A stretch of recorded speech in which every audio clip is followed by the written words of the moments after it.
Hello guys, welcome back to my channel. आज मैं आपको एक बहुत ज़्यादा इंटरेस्टिंग टॉपिक के बारे में समझाऊंगी। आज मैं आपको बताऊंगी कि अश्वगंधा क्या होता है। आप लोगों में से बहुत सारे ऐसे लोग होंगे जिन्होंने अश्वगंधा का सिर्फ नाम सुना होगा, उनको एक्चुअली में पता ही नहीं होगा कि आखिर इस अश्वगंधा के अंदर होता क्या है, जिसके लोग इतने सारे फायदे बताते हैं। जब कोई भी इंसान आपसे अश्वगंधा के बारे में बात करता होगा तो आपके मन में सिर्फ एक ख्याल आता होगा कि ये मेल कंज्यूम कर रहा है, ज़रूर इसके अंदर कोई प्रॉब्लम होगी जिस कारण से अश्वगंधा का सेवन करता है। लेकिन आप लोगों को ऐसे बहुत सारे लोग होंगे जिन्हें बिल्कुल भी नहीं पता कि अश्वगंधा का जो सेवन होता है वो सिर्फ मेल नहीं करते, फीमेल भी कर सकती हैं। आज की वीडियो में मैं आपको बताऊंगी कि अश्वगंधा में आखिर ऐसा होता क्या है जिस कारण से लोगों को इतने सारे फायदे उसके अंदर नजर आते हैं।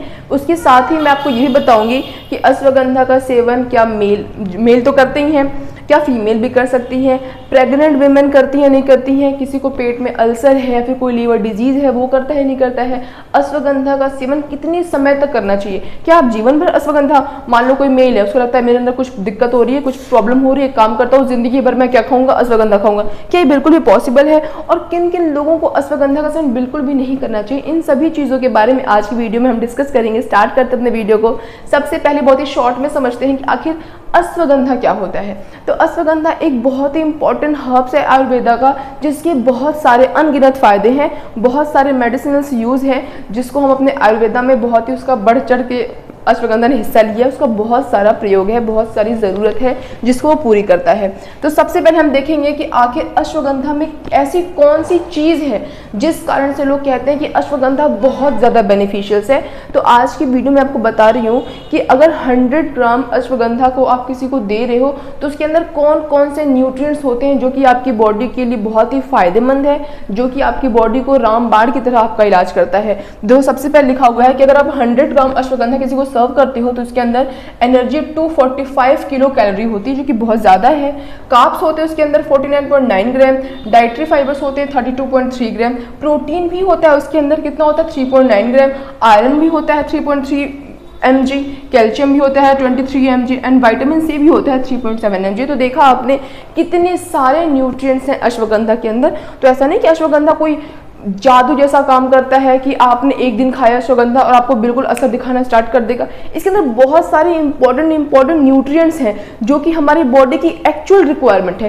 क्या प्रोटीन का आपको सेवन नहीं करना होता, क्या आपके लिए विटामिन अच्छी नहीं होती, या फिर डाइटरी फाइबर्स अच्छी नहीं होती, या फिर कार्ब्स अच्छी नहीं होते, तो ये सारे न्यूट्रिएंट्स ही तो हैं, लेकिन वो हमारे आयुर्वेदा में प्रेजेंट है। क्योंकि आपको पता है कि आज के टाइम पे जो अभी का समय चल रहा है इसके अंदर आयुर्वेदा वगैरह कितना ज़्यादा ट्रेंड में है, मतलब लोग बहुत ज़्यादा इसको फॉलो करते हैं, बट वो बिल्कुल डेप्थ में नहीं जाते, उनको पता ही नहीं होता। सिर्फ नाम जान लिया कि अश्वगंधा बहुत बेनिफिशियल काम करते हैं, अश्वगंधा खा लेते हैं, बट उनको पता नहीं होता ना कि उसमें है क्या।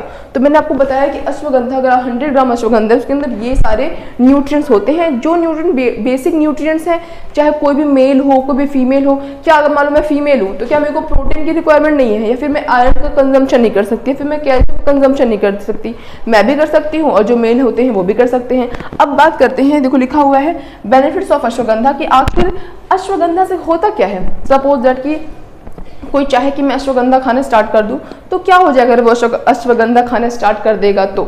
लेकिन उससे पहले मैं आपको एक बात बता दूं कि अपने मन से अश्वगंधा नहीं खाते हैं आप। अगर आपको लगता है, आप डॉक्टर के पास जाते हो, डॉक्टर आपको बताता है कि आपके लिए डोज क्या है, यानी कितना खाना चाहिए, कब तक खाना चाहिए। शॉर्ट टर्म के लिए अश्वगंधा इज बेनिफिशियल कि अगर आपको डॉक्टर ने मतलब बताया है, सजेस्ट किया है कि इतने टाइम तक आप इतने डोज में क्या लो, अश्वगंधा का सेवन करो।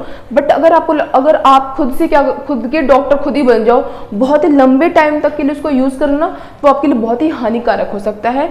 इवन अभी तक उसका क्या प्रभाव पड़ेगा एग्जैक्टली अलग अलग देखा गया है, एग्जैक्टली कुछ पता भी नहीं हो सकता, तो कुछ भी आप में रिएक्शन वो कर सकता है।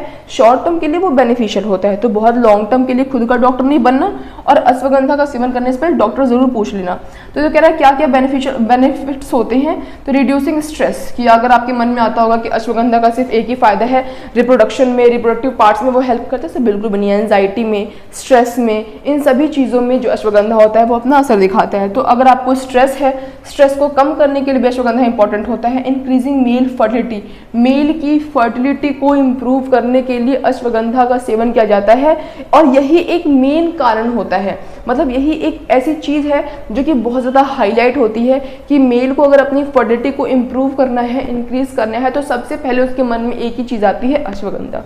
ठीक है, तो अब देखो लिखा हुआ है आगे कि ओवरऑल सेक्सुअल डेवलपमेंट, कि आपको पूरा सेक्सुअल डेवलपमेंट करती है, इंप्रूविंग मेमोरी, मेमोरी भी आपकी स्ट्रांग होती है अगर आप अश्वगंधा का सेवन करते हो। बट फिर बता रही मैं आपको, खुद से सेवन नहीं करना होता है, डॉक्टर की परामर्श जरूरी है। नेक्स्ट कहता है इम्प्रूविंग स्लीप, हमारे सोने में मदद करता है, एंजाइटी एटसेट्रा, कि बहुत सारे ऐसे लोग होते हैं जिनको देखा होगा आपने, एंजाइटी होता है, तो उनमें भी अश्वगंधा बहुत ही ज़्यादा मतलब इंपॉर्टेंट रोल प्ले करता है। अब एंजाइटी तो मेल को भी हो सकती है, फीमेल को भी हो सकती है। जो मेमोरी है वो सिर्फ जो आदमी होते हैं वही थोड़ी इंक्रीज करते हैं, फीमेल भी तो अपनी मेमोरी इंक्रीज करती है ना, इसीलिए जो अश्वगंधा वो मेल भी ले सकता है और वो फीमेल भी यूज़ कर सकती है। अब देखो आगे लिखा हुआ है हु कैन कंज्यूम अश्वगंधा, कि कौन लोग करते हैं, जैसे मेल और फीमेल तो करते हैं, बट आप में से बहुत सारे मेल होंगे, बहुत सारे फीमेल होंगे, तो क्या आप सब लोग अश्वगंधा का सेवन करने लगोगे? कुछ ऐसा कारण होता होगा ना कि ठीक है मैं फीमेल हूँ, बट कुछ ऐसा क्राइटेरिया होगा, कुछ ऐसा रीज़न होगा जिस कारण से मैं अश्वगंधा क्या करूँगी, कंज्यूम करूँगी। तो वो एग्जैक्ट रीज़न क्या है वो देखते हैं।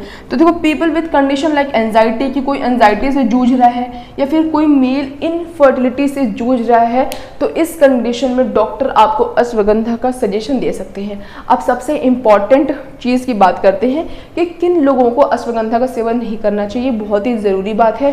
देखो प्रेग्नेंट वेमेन को बिल्कुल भी अश्वगंधा का सेवन नहीं करना चाहिए, आपके लिए बिल्कुल जहर के समान है, आपके बच्चे पे बहुत ज़्यादा खतरा है, मिसकैरेज की संभावना बहुत ज़्यादा बढ़ जाती है।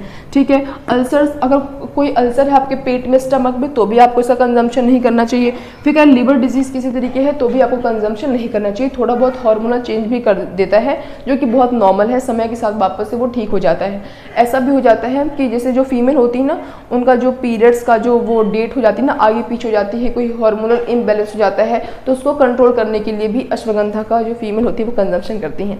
तो आज की इस वीडियो के लिए बस इतना ही, मिलेंगे नेक्स्ट वीडियो में किसी और बहुत ही इंटरेस्टिंग टॉपिक के साथ। तब तक अगर आपको मेरी वीडियो अच्छी लगी हो, इन्फॉर्मेटिव लगी हो, तो मेरी वीडियो को लाइक कर देना और मेरे चैनल को सब्सक्राइब कर देना। That's all, bye guys.